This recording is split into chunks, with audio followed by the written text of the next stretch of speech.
আজি অসমত আই মাতৃসকল আনন্দত আছে আৰু তেওঁলোকে লাখপতি বাইদেউ হোৱাৰ সপোন দেখিব পাৰিছে।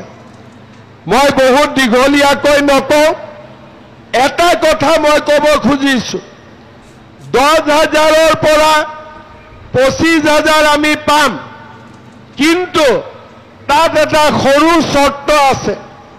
চৰ্তটো হ'ল আমাৰ এবছৰ বা 1.5 বছৰ পিছতো আমাৰ ঘৰত যাতে বাচ্চা 3টাতকৈ বেছি নহয়। বুজি পালেনে নাই?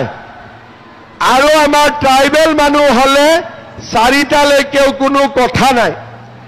এতিয়া কিছুমানে 7টা 8টা জন্ম কৰি লয় আৰু সুধিলে কয় আল্লাহ দিলে কি কৰিম বুলি।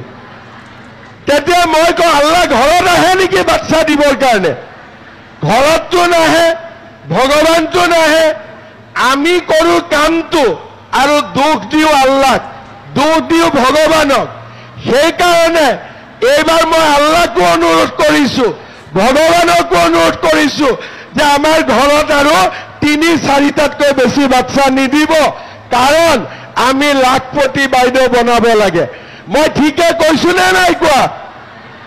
সেইকাৰণে আজি এই লাখপতি বাইদেউ আঁচনিখন অকল মাত্ৰ আঁচনি নহয়, ইয়াৰ লগত ছ'চিয়েল মেছেজ আছে, ইয়াৰ লগত ইকনমিক মেছেজ আছে, ইয়াৰ লগত নাৰীৰ সবলীকৰণৰ ডাঙৰ মেছেজ আছে।